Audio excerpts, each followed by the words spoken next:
UP में उपचुनाव की 10 सीटों पर होने जा रहा भयंकर घमासान। हरियाणा चुनाव खत्म होते ही भाजपा करने जा रही बहुत बड़ा खेल। अखिलेश यादव को इन सीटों पर लगने जा रहा बहुत बड़ा झटका। सीएम योगी की टीम अभी से ही अखिलेश राहुल की बढ़ा रही धड़कनें।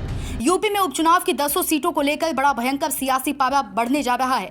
हरियाणा और जम्मू कश्मीर विधानसभा का चुनाव खत्म होते ही यूपी की 10 सीटों पर सभी पार्टियां तगड़ा तिगड़म लगाने जा रही हैं। पर इसी बीच मोदी, शाह, नड्डा और भाजपा उपचुनाव को लेकर जो दांव खेलने जा रही है, उससे सपा सुप्रीमो अखिलेश यादव और राहुल गांधी में भयंकर घमासान हो सकता है। क्योंकि 10 विधानसभा सीटों पर होने वाले उपचुनाव के लिए राजनीतिक पार्टियों में प्रत्याशियों को लेकर मंथन तेज हो गया है और कई सीटों पर राजनीतिक पार्टियों ने संभावित प्रत्याशियों को जनता के बीच उतार भी दिया है। सपा सुप्रीमो अखिलेश यादव ने तो अयोध्या की सबसे चर्चित सीट रही मिल्कीपुर विधानसभा सीट से सांसद अवधेश पासी के बेटे अजीत पासी को ही उम्मीदवार घोषित कर दिया है। जब से मिल्कीपुर सीट से अजीत पासी उम्मीदवार घोषित हुए हैं, तभी से उपचुनाव की 10 सीटों पर तगड़ा सियासी माहौल गर्म होता जा रहा है। इसी को लेकर अब भाजपा ने और तगड़ा चुनावी गेम खेल दिया है। यूपी में उपचुनाव की 10 सीटों पर होने जा रहा भयंकर घमासान।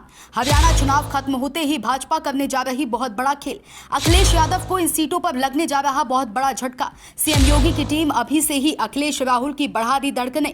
यूपी में होने वाले उपचुनाव की 10 सीटों को लेकर माना जा रहा है कि अक्टूबर महीने के ही आखिरी सप्ताह में चुनाव आयोग उपचुनाव की तारीखों का ऐलान कर सकता है। इनमें करहल, मिल्कीपुर, कटेहरी, कुंदरकी, गाजियाबाद, खैर, मीरापुर, फूलपुर, मंझवा और सीसामऊ विधानसभा सीटें शामिल हैं। यहां उपचुनाव को लेकर राजनीतिक पार्टियां अलर्ट हैं। इसी मामले पर भाजपा प्रदेश अध्यक्ष भूपेंद्र चौधरी बीते दिनों हापुड़ के एक कार्यक्रम में जल्द प्रत्याशी घोषित करने का दावा कर चुके हैं। चौधरी का कहना था कि जैसे ही चुनाव की घोषणा होगी, वैसे ही भाजपा अपने कैंडिडेट्स की लिस्ट भी जारी कर देगी। साथ ही रालोद समेत उसके सहयोगी पार्टियां भी चुनावी तैयारी में लगी हैं। गठबंधन के तहत रालोद को मीरापुर सीट मिलने की संभावना है। इसके लिए पार्टी के मंत्री अनिल कुमार को प्रभारी बनाया गया है। इंडिया गठबंधन में रार की संभावना।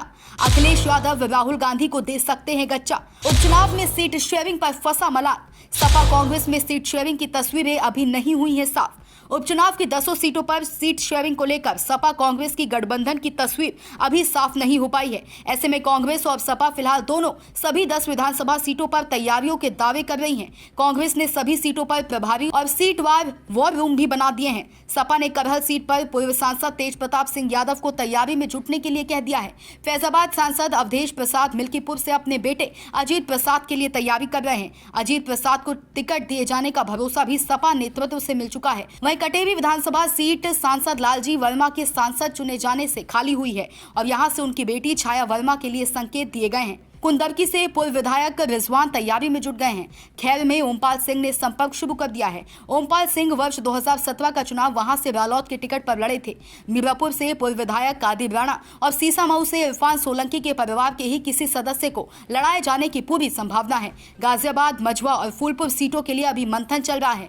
बसपा ने सभी सीटों पर अपने विधानसभा प्रभारी बना दिए हैं। ये क्षेत्र में दौरा कर रहे हैं। इन्हीं के चुनाव के लिए टिकट भी मिलने की संभावना है। उधर आजाद समाज पार्टी भी 5 सीटों पर प्रभारी तय कर चुकी है। फिलहाल उपचुनाव का असली खेल तारीखों के ऐलान के बाद ही देखने को मिलेगा, क्योंकि मोदी, शाह, योगी का हरियाणा और जम्मू कश्मीर वाला मास्टर गेम तभी शुरू होगा। Bureau report, Sumit Sharma. Subscribe करें साम टीवी, क्योंकि हम आ गए हैं अब आपके बीच। दिखाएंगे सत्ता के वादों और अपराधियों के एक एक कारनामे की हकीकत। और हाँ, अगर आपके पास भी हो कोई ऐसी खबर तो कमेंट करके हमें बताएं, क्योंकि बिना डर और दबाव के हम दिखाते हैं हर एक खबर डंके की चोट पर।